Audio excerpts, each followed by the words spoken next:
Ross turned his camera on. I thought it was time to get started. We will start with introductions. Larry Zimmer, City of Healdsburg. Shauna Gauss, Sonoma County Transportation Authority. Eric Montani, City of Cloverdale. Ross, City of Santa Rosa. Karina Wilson, also City of Santa Rosa. Mona Ibrahim, Town of Windsor. Marietta Hart, City of. Nathan Dowell, Sonoma County FBI. Can I extend City of Petaluma? Harry Swillinger, City of Rohnert Park. Brianna Steele, City of Pataki. A Riverdale, SCTA. Tony Bertolero, City of Sebastopol. Elizabeth Tyrese, Sonoma County Regional Parks. I'm from Rockland, County SPI. Steve Urbanek with Sonoma County. Chris Marty, SCTA. And we have Ross. Oh, we have several. How about everyone on Zoom? If you'd like to quick jump on and introduce yourselves. Yeah, Ross Colonetta, SCTA. Evan Stokes, SCTA. Walter Allen, VSCE.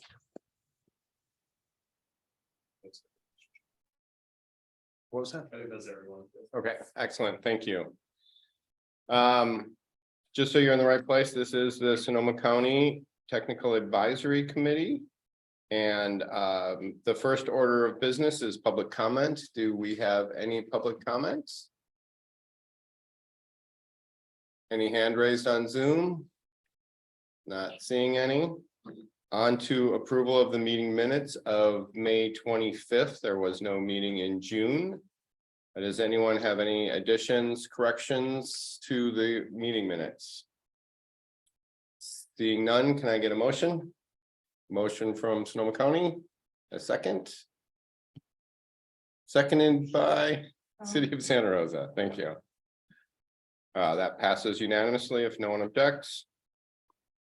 On item 4.1, just an informational item, the invoicing obligation status, the list is in your packet. Unless you have questions, we will move on. 4.2, also an informational item. This is the revised Measure M project presentation schedule for the CAC. Those of you who have been around for a while, you know the drill. If not, read the agenda item and you can contact Shauna. 4.3, draft policies and project information sheets for Go Sonoma strategic implementation plan. That would be me, Mr. Chair. Thank you. Just there and then I lost it. So let me get to that. Stop real quick.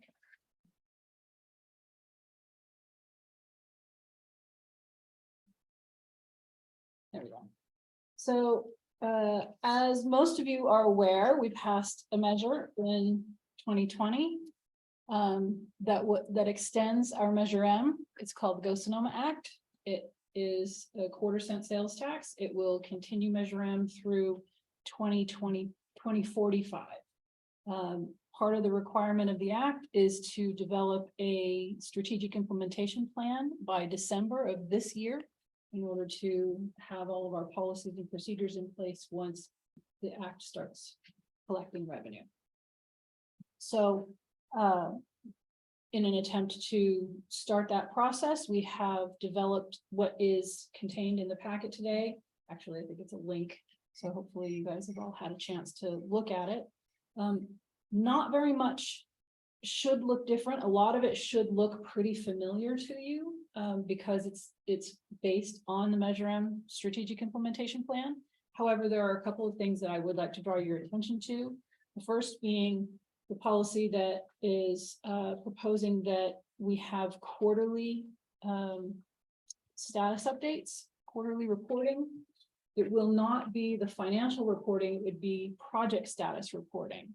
We are working with VSCE. There's another item on the agenda later on today to talk about some of these things, but what format that reporting would take. We don't want it to be onerous, but we do want to be able to collect that information on a more timely basis than once a year, because that's what our Citizens Advisory Committee wants. That makes it easier, and that's better for transparency to the public. The second thing that is really changed from the Measure M is the proposal to have capacity building, and that would be some funding that is designated to assist with grant writing and seeking, and to try to develop a list of projects that might be able to be ready to go when funding becomes available. So that would be funding that would be the SCTA would use to help the jurisdictions along a number of different avenues, but mostly for getting ourselves, all the county jurisdictions ready for that funding. So with that, oh, also just for your information, I would encourage you to look at all of the templates that were included. These are all going to be appendices in the document. These are what the reporting letters will look like. They are substantially the same from Measure M. There's also what else is in there? Yes, thank you. That's what I was thinking, the word I was looking for. The cooperative agreements, and like for the LSR, we now will call it GSR or Go Sonoma Roads. But that apportionment program that will distribute funding on a quarterly basis.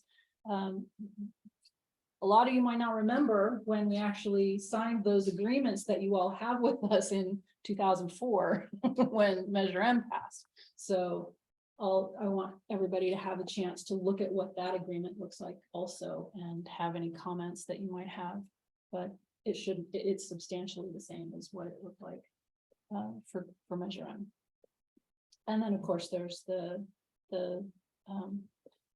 the act itself is contained in the appendices so that you can look at it and see what we're drawing from, what we are using as our guiding principles. So with that, I would request that the TAC look it over and then provide any comments by August 15th. That's almost a month to get yourselves through this material. There will probably be further material coming. We still have to write chapter 3, which is the strategic approach. But that contains, our estimates and the programming and that sort of thing. And that programming is already done for the first round because it was included in the SCTA strategic or the SCTA funding program, which we just went through, that also included OBAG. So that funding, that programming will be included in that chapter. And that's still, to be formalized, but we'll bring that on at another time. So with that, I would take any questions if anybody has already had the opportunity to look it over. Yeah. On capacity building portion, do we get help with the grant writing for application on first served basis, or like how does that work? I don't know that we've decided yet, but I think we would try to assess who needs the most help, who has the best chance. The idea being we would build a stable of projects that are ready to go so that which was why when we did the SCTA funding program, we asked for jurisdictions' top 5 priorities, right? So I know that things change and some of you would like for your priorities to be different, but in general, the idea is that even, we fund these projects that we can out of SCTA funding program, but then we have the stable of projects and we know what your priorities are so that, we find a funding program that's going to come up, then we will have this fund where we can help you if the jurisdiction decides that they want to seek a grant. I'm not sure that we've decided how exactly we will separate it, whether it'll be a percentage or whether it'll be first come, first serve. That's something that still has to be addressed. Oh, thank you for reminding me. I am told that it is a little difficult to hear if you're on Zoom. So if you would all move the microphones up and then try to speak into them when you're talking, that would be great. Thank you.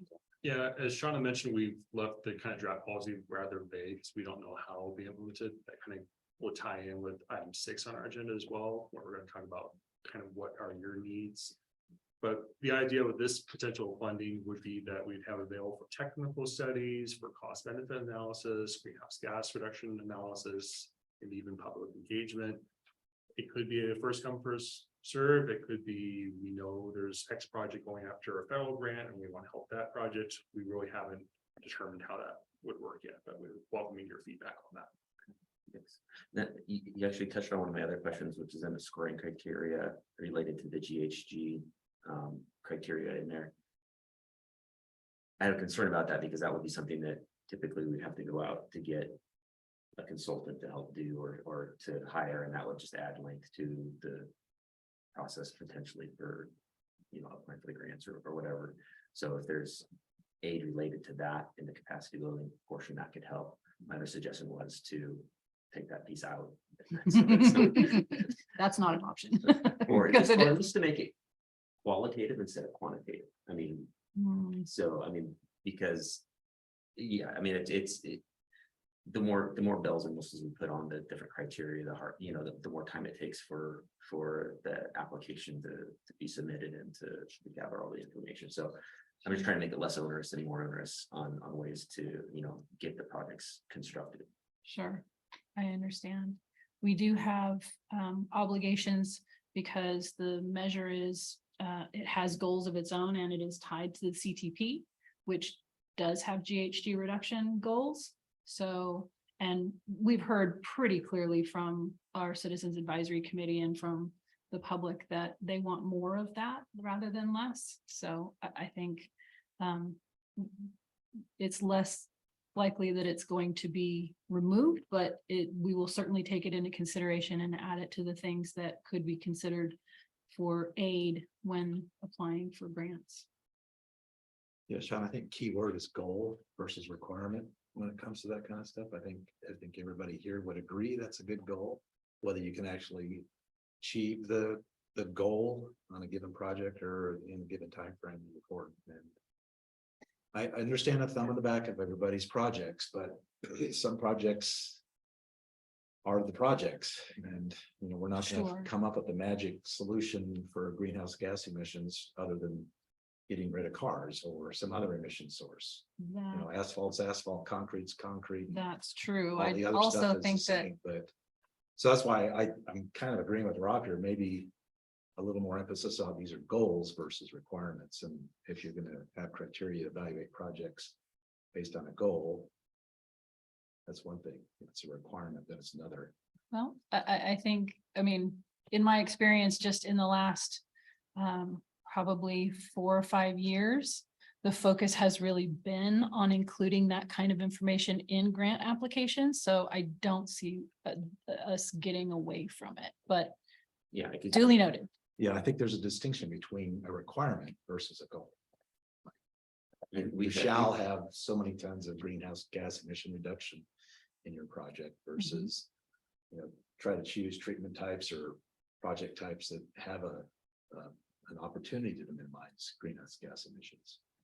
We've struggled with like the bike pit overcrossing, really quantifying what kind of GHG emission reduction we're going to have because we're adding a bike and ped bridge. I mean, we could estimate all we want, but it's a facility that's not existing. So we're adding a new facility that we don't know what the impact's going to be, but we know there's going to be an impact and it's going to be positive, but we just can't quantify it. So there's a way to qualify it. That would be better than put numbers to it. So that's what I'm getting at. Creating a method that makes it simpler to try to get to what people want. All right, I don't. Thank you. That's all I have. I did ask, so I'm not trying to resist, really. So, thank you. And I will make sure that we note that and carry that information. And then I do have one more question. Sorry. Yeah, no, that's great. So within the document, there are a list of other projects that are towards the back of the document from various agencies. And are those holdovers from the original Go Sonoma ask? I mean, there's projects from Cloverdale, from. Those are the projects the board awarded early programming to Go Sonoma funds back in February. Okay. I didn't see ours in there. I think you only received federal funds if I remember correctly. Yeah. Okay. Yeah, I don't think you guys got any of those. Yeah, it was part of a bigger package with all So of we'd the have to funding reapply for those sources. then. We could Okay, it's just the Go Sonoma funds that were, That's being discussed here and is shown in the program. Yes. and were those ones that are awarded, those projects that are in the in here, were they awarded with the Go Sonoma money or not yet? They were awarded when we Okay. did, when we Got it. approved the SCTA funding program. Got it. Thank you. Yes. That's And clear. those projects are only for the first 2.5 years of programming through fiscal year 26, 27. So we just early programmed those fiscal years. Perfect. Thank you. That's clear. Let me ask a clarification related to that. Do we now have a place where we can enact additional projects? We had our top 5 countywide, which we haven't into, so we give the opportunity now to get additional projects on a stable project. Not yet. When we do another call for projects, it will go through the evaluation process, and unlike in the first stage of Go Sonoma or in the first stage of the SCTA funding program, it is our intent to create evaluation teams that will include peer review. So it won't be quite as much of a black box as it was the first time. But yeah, it will wait until the next call for projects.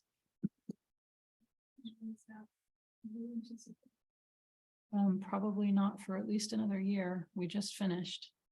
For Yeah, we're trying to sync up the cycles for the 2 Go Sonoma competitive programs with next OBAG cycle, which will probably be in 3 years.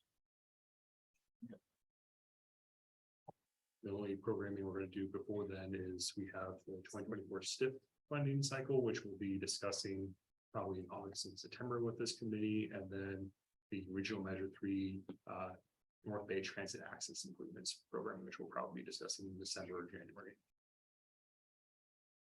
I think you've told me this before, but I can't remember. When did the funds become available? So Go Sonoma was passed in 2020, but collection will start in April of 2024. 2025, sorry. Yep.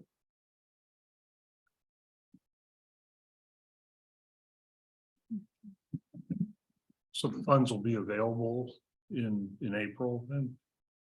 So we'll start collecting funds in 2025, but if funding is needed before then we have Measure M capacity where we could institute a loan in between the 2 programs. But if we do that, we would like to see a fairly, it's not going to be for 40K for environmental. It's works, we would like to see it be a slightly larger amount than that. But I expect that a number of the project sponsors are going to want to move forward.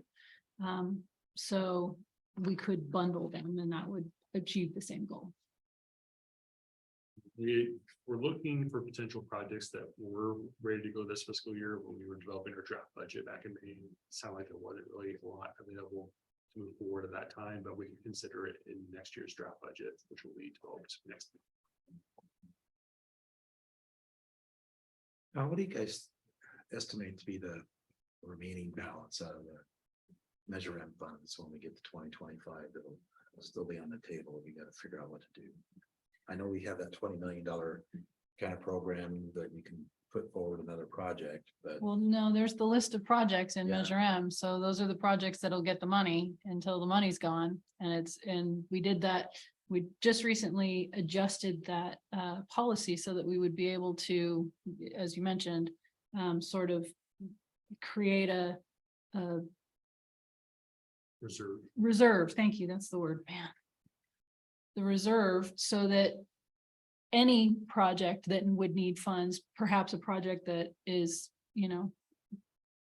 currently being delivered, but still needs additional funding, could come forward and ask for funding. So we have to consider everything on the list until all of those are exhausted or declared invalid before we could start looking at anything else. yeah, my assumption is that most of the projects that are going to get done in the next 3 or 4 years are probably in front of you, maybe, I think. And so is there some pre-planning on what to do with the leftovers?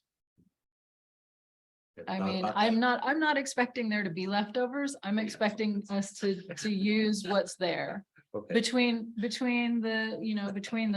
bike ped projects that have yet to be delivered, the The LSP projects that have yet to be delivered, the county has several on that list, Adobe Road and. Yeah. And airport and so forth. We can find I'm not trailer. expecting, Talk about what to do with that. Yeah, I mean, well, just use, you know, the Pengrove locations as a really good example, right? We had what, $18 million in Measure M money, so that's $36 million in total funding available for the Pengrove area. We're not gonna see $36 million worth of projects from Sure. Sonoma County in the Pengrove area, so my question is, railroad, well, I don't know. Call them $6 million projects, that's, you know, that's 18 million in total, right? So, David, you know, Yeah, I so- just, that's, you know, we're thinking about that and, Sure. you know, because the county has a lot of those projects that could or could not keep going, but. You know, what do we look like here in a couple of years when that source is done and we start moving on to Go Sonoma projects? How's that transition? At this point, as Shauna mentioned, the board did approve amending the extension plan to set aside that reserve of $20.9 million. The amounts for all the projects that weren't already programmed in the strategic plan were reduced, so Pengrove was reduced down to about 5.5 million. Fulton Interchange up to 9.2 million. So there is potential that those projects can move forward, the airport widening can move forward. We recently started a feasibility study for the Fulton interchange, which we're hoping for county involvement in that project development as well. But we really do not have a crystal ball on what people are going to deliver in the next 5 to 10 years. So we're going to have to keep an eye on it, and maybe a situation that will continue after the measure is complete. But for now, the funds will stay committed to those projects. and in the meantime, it gives us capacity to do something with Go Sonoma and alone.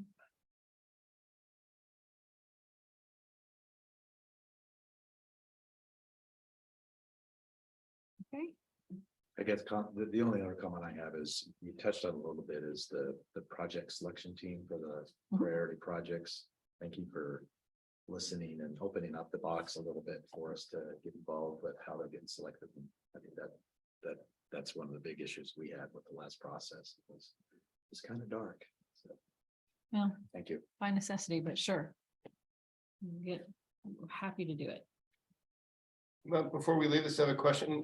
Who with Go Sonoma money is thinking maybe about advancing a project, or does anyone not really know yet? Are you thinking about that, Ken, or I am, just asking the yeah. question? No, I'd like to, I'd like to get coffee going. And I feel like we've got, we can get some traction early on in the initial funding internally to get it going, and then, hopefully we can be, have a design done next year and the public participation somewhat solidified, and then go into construction the following year. So I'm just kind of thinking about that in the bigger term. Yeah. The other project's pretty straightforward, LCT, so Lynch Creek Trail. And we'll follow up with you on Caulfield, because I believe you were getting about 2 million from Go Sonoma, and then about 2 million from our Central and local partnership or shares the affiliate program next fiscal year. So we can make sure that we can. Yeah, I need to work with you, like when can we, start billing on it and such. So. All right, so I'm sorry, is Oh, go ahead, 25, please. 26 considered early? If it's fiscal year 25, 26, that should be. Is that when you're programmed? I think that's what the program that considered. It's not considered early. That's when, Whatever. those were the 2 years we did 25, 26 and 26, 27 when we did the SCTA funding program, and that's not considered early. Depending on how much funding and who comes forward, we will probably have to do a loan even so in order for cash flow, but that's not your concern. We've programmed that funding and it will be available to you. Question about the local portion of it. So we use our local money to advance it into design this year. Is that still, that matches eligible for the 25, 26 fiscal year for this project? So there is a discussion about that in the policies and procedures, so look that over so that we, if it doesn't contain language that you think addresses that, then we'll make sure that we talk about it.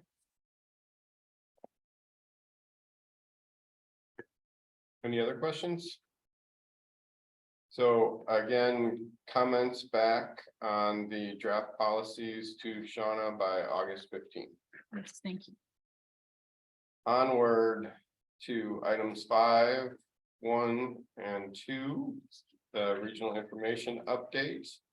5.1 is the inactive federal obligation status. There's links there, and of course, links at Caltrans. So check to see if you're on it. And then 5.2, Plan Bay Area 2050, and almost joining the circle is Chris. Yeah, I figured I should get closer to the mic over here. So hi, everyone. Crowded table today. So I have a few, thanks. I have a brief presentation, so let me go ahead and get that pulled up. But as I'm doing that, just wanted to give a brief update on Plan Bay Area 2050 plus. So that's the new RTP cycle.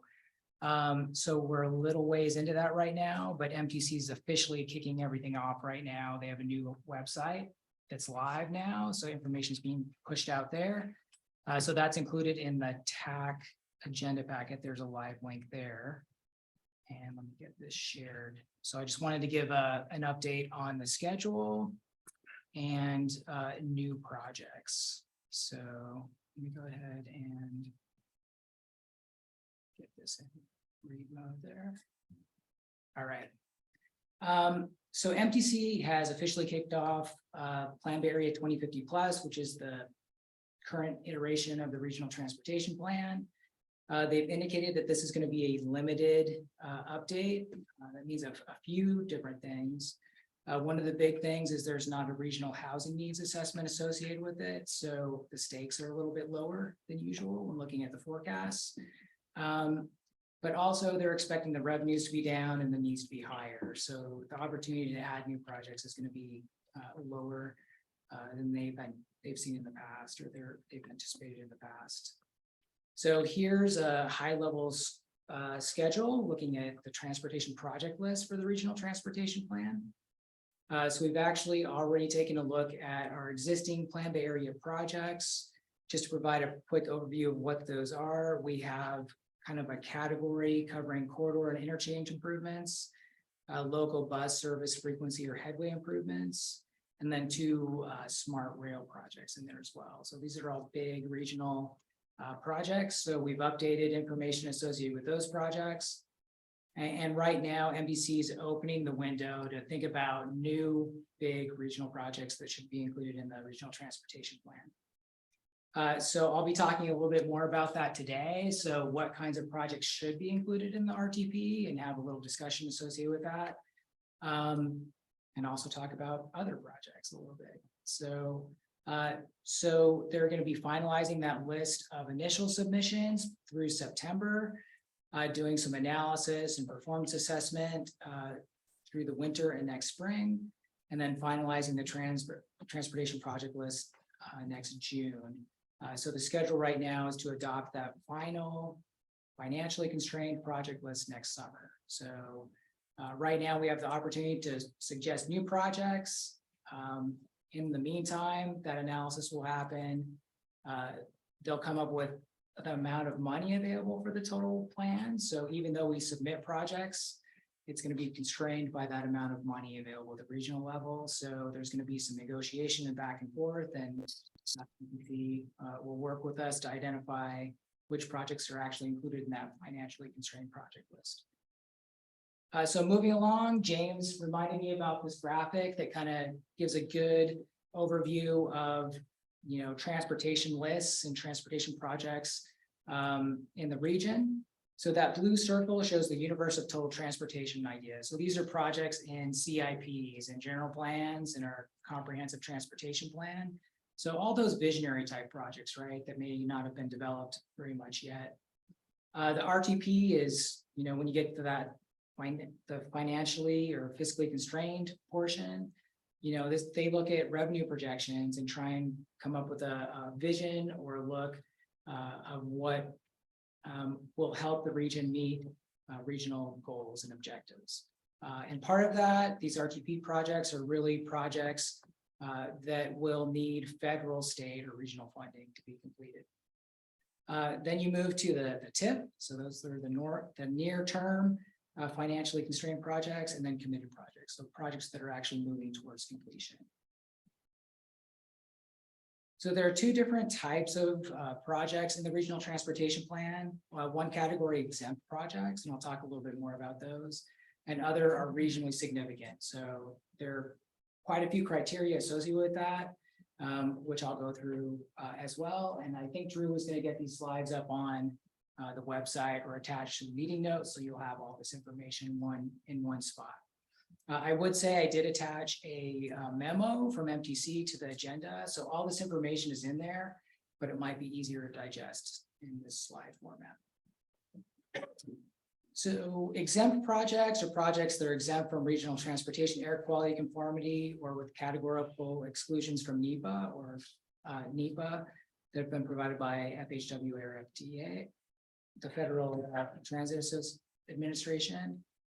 So these are usually smaller projects, and in the regional transportation plan, they're usually included in programmatic categories or buckets. So one example would be bicycle pedestrian projects.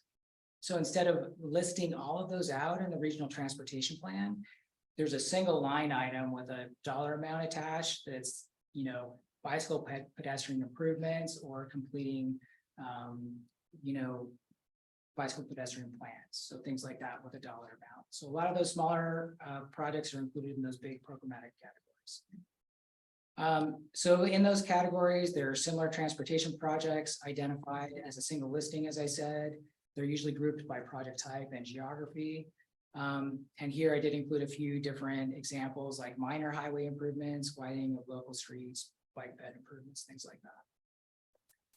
So moving on to regionally significant projects. So I apologize for the small, small size there, but there are kind of three key things to keep in mind in this category, and this has changed a little bit. So one way a project could be considered regionally significant is when it changes the principal arterial system in some way, either adding capacity, taking away capacity, or adding a new facility.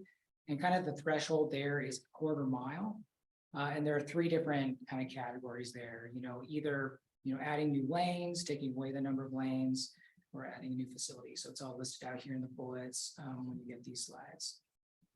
So another category are fixed guideway transit infrastructure. So we're already talking to MTC in a conversation with MTC along with SMART, talking about SMART expansion. So that'll be continuing in the next month or two. Another category is anything that alters the cost for users of the transportation system, like portal pricing, tolling, and transit fares. I don't know if any of that's on anyone's radar here, but that is another regionally significant type project. And then those really big projects that MTC is calling mega projects that have a price tag of $250 million or more. So really big things. So if you have a question about the principal arterial system, which is kind of that trigger for changes, I provided a link here that takes you to a Caltrans map showing the principal arterial system. So if you go to that map, anything in red or brown is part of that system. So they're mostly state highways, ramps, and then you can see here in Santa Rosa a few of the really big arterials. Do those have to be the same as the NHS? I believe it's the same. Okay. Yeah. But if there are any questions, I check that map out. So MTC is also open to having resilience projects submitted this time around too. So this is something new. A lot of it's focused on sea level rise and flooding. But seismic mitigation, wildfire evacuation routes, and other hazard mitigations are also being entertained this time around. So, you know, if you don't have anything in mind now, I think this is going to stick around for this and future RTP cycles. So something just to keep in mind going forward.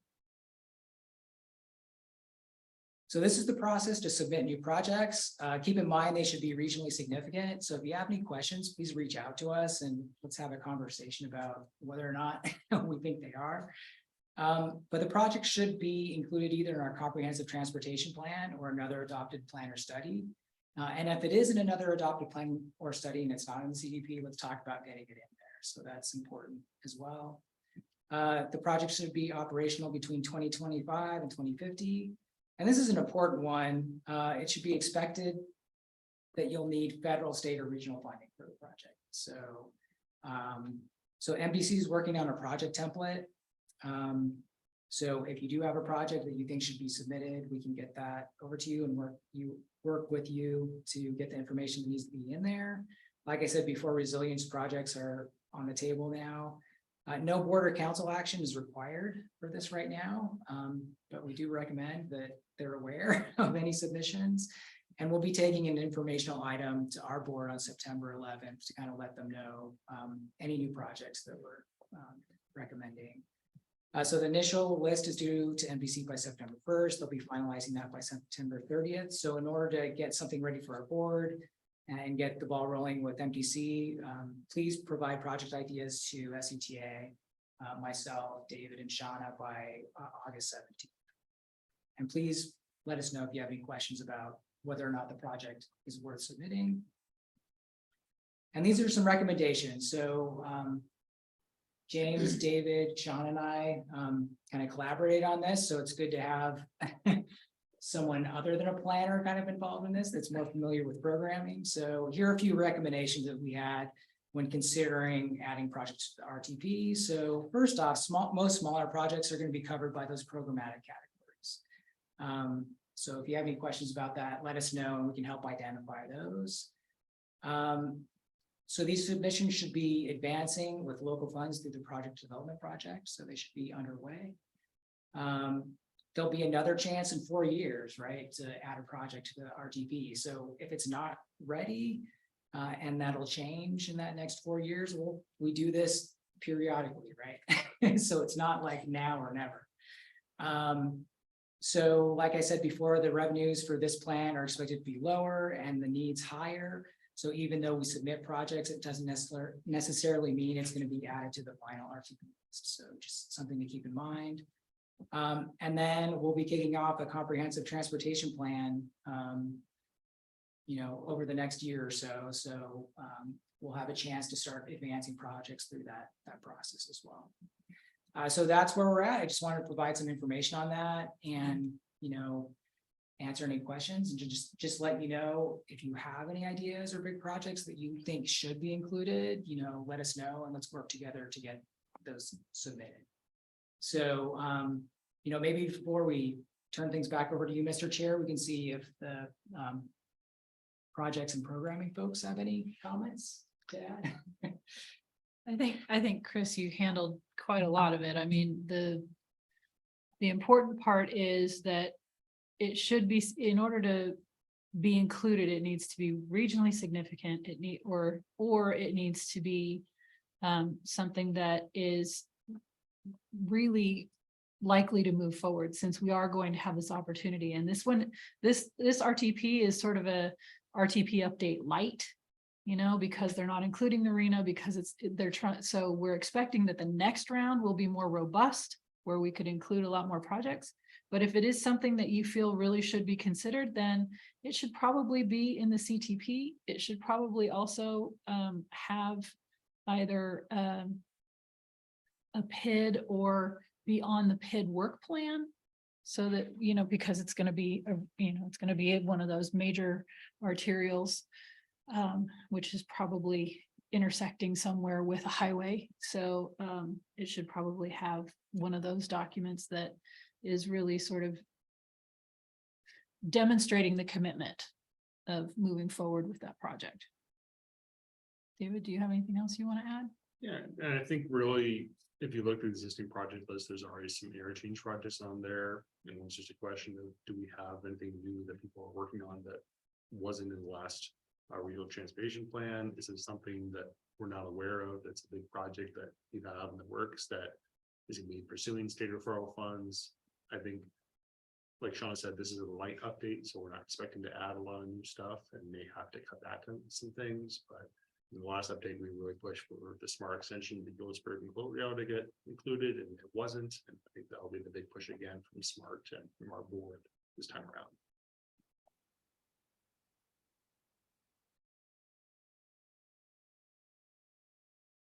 one small question. So you don't need to be here to go through the PID process. Is what I heard you say, because you want to have a PID before you go through getting into the plan. I mean, So then the reverse makes ideally, sense that if you are moving forward with the larger project, you can still go into the whole PID process without being here. if, And yeah, I then mean, I would expect it to have be in the 4 years CTP. before you get in. Yeah, I would- Caltrans will even let you start environmental on a project, they just won't finalize the NEPA document unless you're in the RCP. Okay. And anything really large is probably gonna take 18 months to 2 years to get through environmental, so.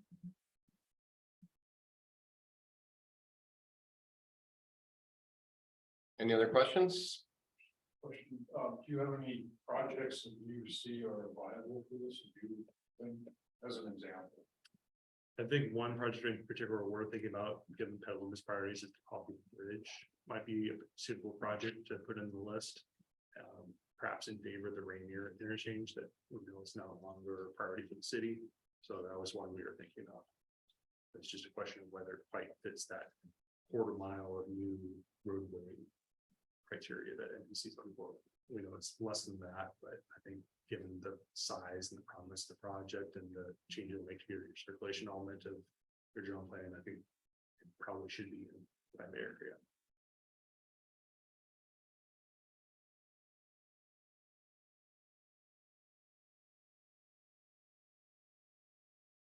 Any other questions?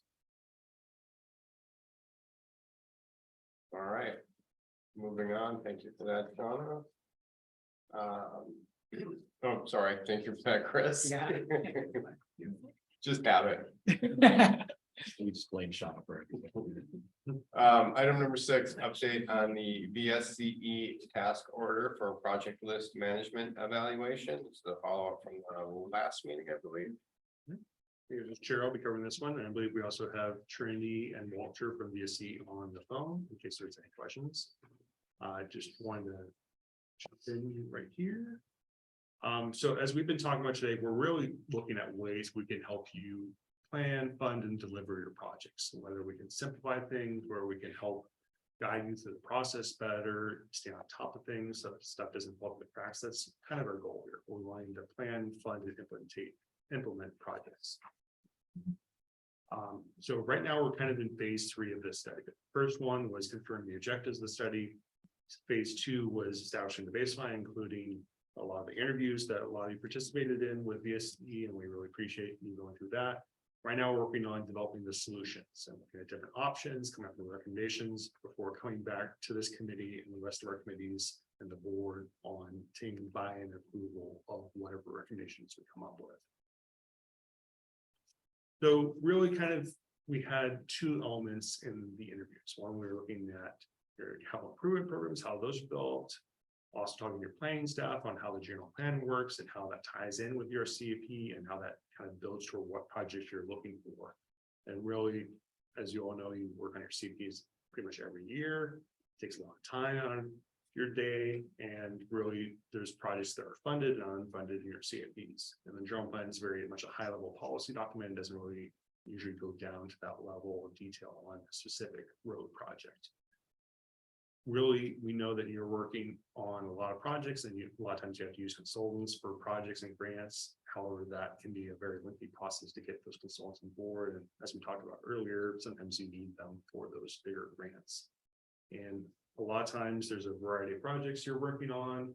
And then one other thing we noticed from the interviews was the escalation factor for figuring out, okay, what's my project going to cost to deliver 4 years from now? Everyone's using different factors. Some are using the Caltrans factor, some are using 2%, some are using 5%. And I know inflation over the last few years has made things very difficult to estimate. So we're trying to figure out, is there a way to come up with a better system so that everyone's kind of consistent in their assumptions? Other things that we learned is, as we talked about earlier, everyone wants more external funds.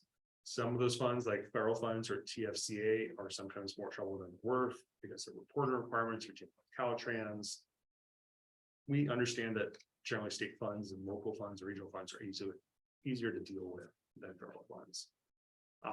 Other things we heard from the interviews was there's specific grant opportunities that'd be good to know when they're coming out. and the requirements, what types of projects are a good fit for them, should you bother going after this if you only have maybe a 1% chance of getting it, or if you meet against the rest of the country? Is there specific things that you need to come up with, like as we talked about earlier, calculating greenhouse gases, and then also a lot of new programs are looking at equity as well. Another thing we heard was really kind of working on our reporting elements, like Sean was talking about earlier about quarterly reporting, and how can we make that easier rather than just sending a Word doc and saying, hey, send this to me. Could we do a Google Doc document? Can we do an Adobe PDF that you just have to fill in? So that's something that sounds like everyone's pretty open to, and come up with a system that isn't too onerous is something we want to look at.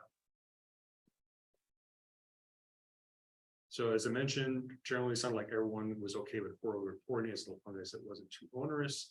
And everything that we've talked about historically is the Caltrans inactive list is very frustrating and it's not consistent, and it seems like Caltrans is changing how they do things a lot of times.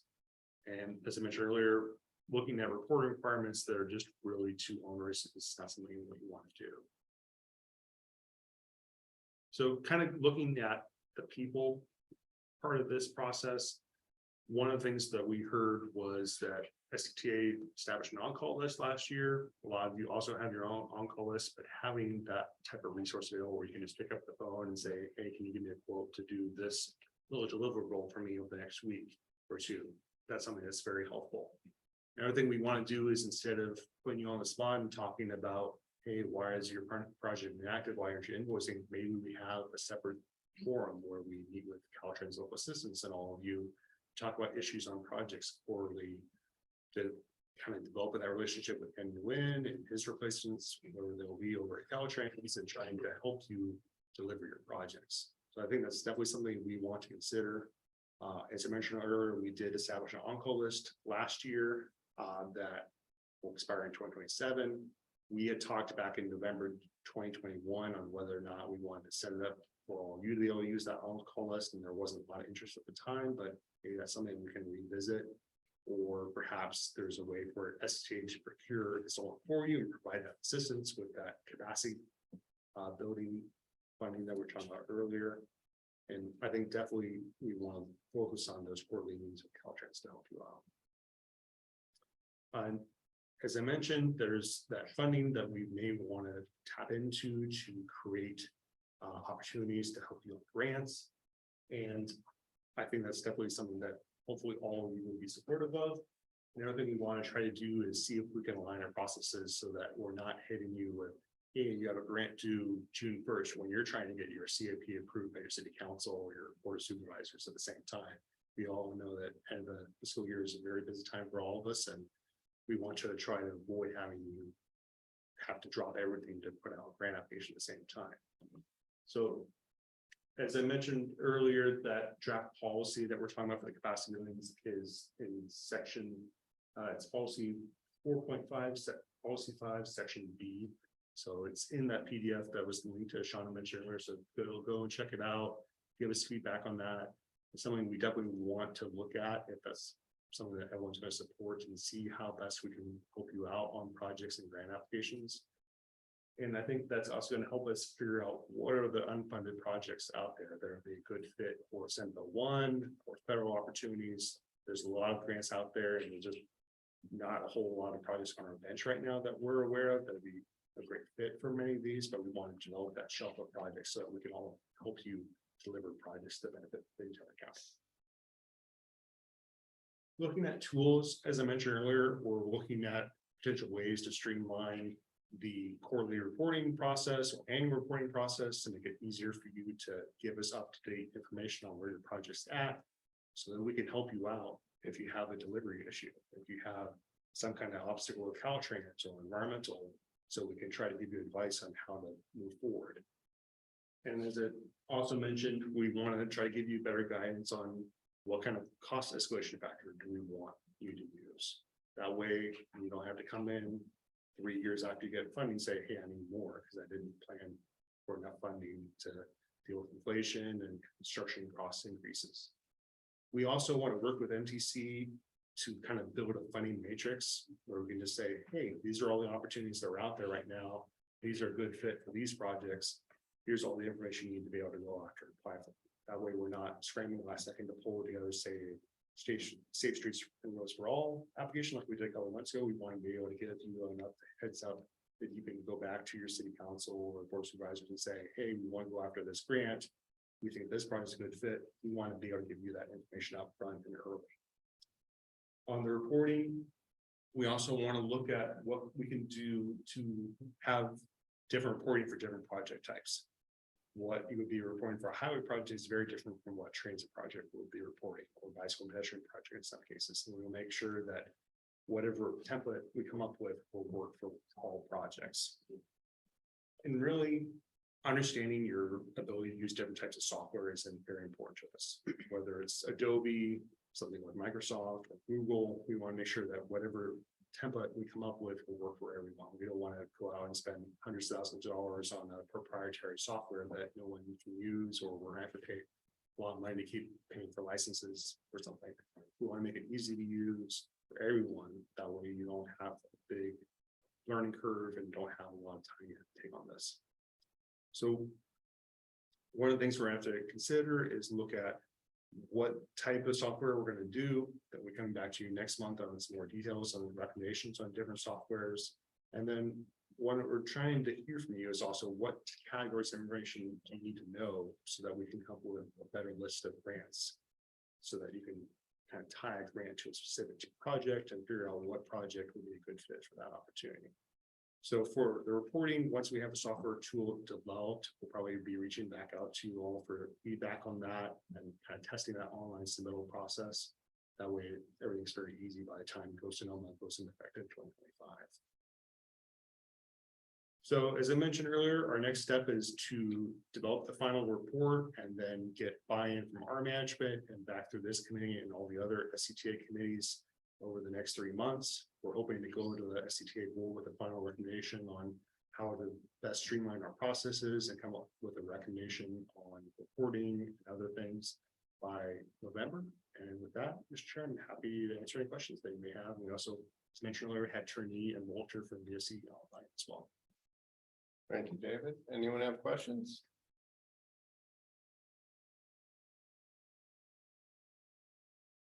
Apparently not. Very interesting and look forward to seeing it.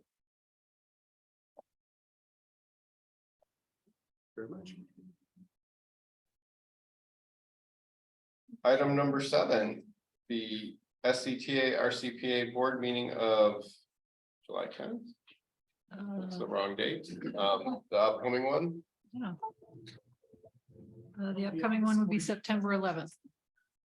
Yeah, the August meeting is canceled, so there's the next SCTA RCPA meeting will be on September 11th. Okay. And we're in the middle of putting together the agenda, but it won't be ready until August. All right. Roundtable discussion, informational items. Anyone have anything they want to discuss? Typically, we talk about grants being pursued, bid environment, any announcements, other business. There is one item on the grants that I'd like to mention to the group, and it's just a notice of federal funds being available, or actually California funds, state funds being available for rubberized pavement grant program. There's a link in the agenda, but applications are due on, I think, August 19th. It says right there. On, sorry, I can't. Oh, September 13th. Sorry. Yep. September 13th. So It's for rubberized chip seals or rubberized overlays, and there's a certain dollar amount allowed per jurisdiction. It's pretty You good. guys use that grant? Yeah, it's usually like it's for chip seals, it's $1 a square yard, and it's not a heck of a lot of money, but it helps, you know, so. Does it doesn't cover the cost difference between rubberized versus standard? Probably does, maybe Maybe even it a does. little bit more, depending on how Okay. big your project is. That's good to know. I mean, the real cost is in the inspection of the wet process, so that's where you're spending the money. But you can be pretty cost effective because unit weights of that material is a lot less, so it goes a lot further.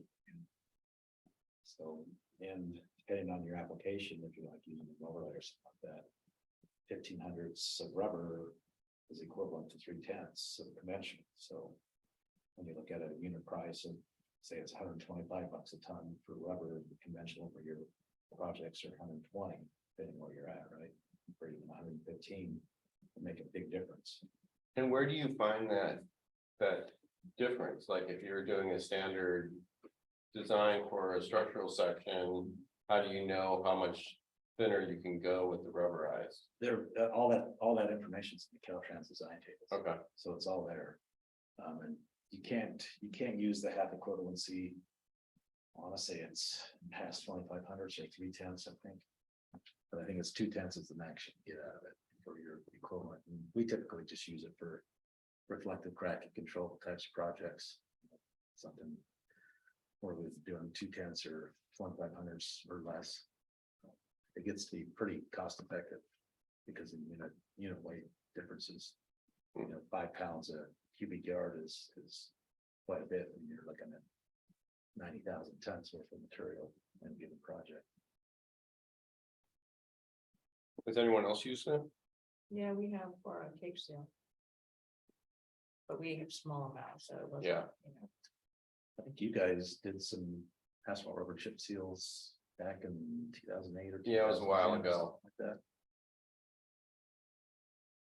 You do have to you have to have a resolution though, to say that you can use Calgary Cycle grants, so. And I do have to adopt. Yeah, some your sort of resolution. board or council has to weigh in as well. Thanks. Any other news?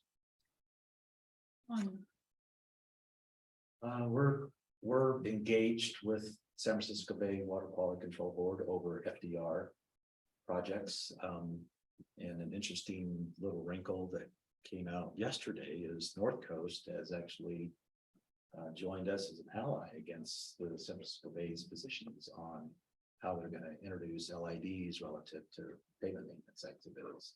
So if you're in San Francisco, you guys are, and Petaluma is, we're in both, happy, but it's, if you're in north areas, you're doing okay, but if you're in the San Francisco Bay Area, they're a little arbitrary about how they're dictating. So requiring LID features when you're doing an FDR. Or anything over 3 inches, frankly. So if you're doing a remove and replace of 4 inches, they're calling that new impervious surface. It's an interesting perspective on their part, but that's how they're calling it. And you get engaged on other factors too, from waters of the US or California. You're doing culvert replacements, if you want to do ditch cleaning. So it's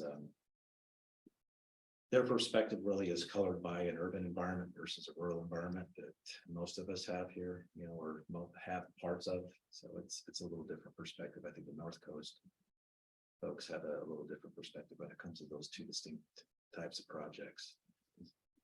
Anyway, we'll see, more to come.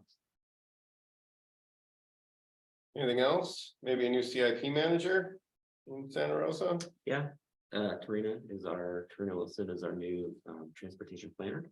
Nice. Taking Nancy's position, so you'll be seeing more of her face here. And less of mine. He's excited for that. Good and bad. And I also meant James Jensen started. Yes. As your Absolutely. So James director Jensen, managing yep, CIP. He's in our CIP crew. He's doing great. We're thrilled to have him. You had something, Shauna? Yeah, Caltrans just awarded the 116-121 project and it came in almost 14% below engineer's estimate. So I was wondering, I know, right? So I was wondering now if everybody else's bids are still looking We the had, same as they were, or. Not quite the same as what we usually talk about here, but we had a fire station open bids on Tuesday. And it was well under the engineer's estimate. I don't want to give percentage because I think the engineer's estimate got jacked up kind of last minute because of the concern. But we were almost 2 million under for a $7 million engineer's estimate. It came in at like 5.5 or something. Yeah, ours was, our engineer's estimate was, 12.2 and the low bid came in at 10.5. So, Yeah, that's great. And it was quite a few bidders and very consistent, very solid pack, right around the same number. yeah, our top, our low two, our top two bidders, the lowest two bids that we got, were only like $300,000 apart. So, And the high bidder was at 13.5, so it wasn't even that much over the estimate. So Yeah, that's that's type bids. Four bidders. Good bid. Yeah, I think we're starting to see prices stabilize for the big stuff, asphalt, concrete. All that other stuff, but some items are still kind of laying all over the place. I think one of the interesting things we saw is that like contractors are getting a lot of backlogs. So we have a bunch of storm damage projects on Moscow Road. I don't know if you saw it in the paper. Got 0 bids on 2 walls because everybody out there said, "Yeah, we're busy." We didn't even get a, fling it against the wall and wish for the world kind of bid, so. I thought that was interesting because, we've got a lot of big contractors around here. That have those kinds of crews that can do that work, so we'll see what's gonna go on with that. Mm. All right, nothing else? that's it for me, Mr. Chair. Sure. At 2:30, you're up.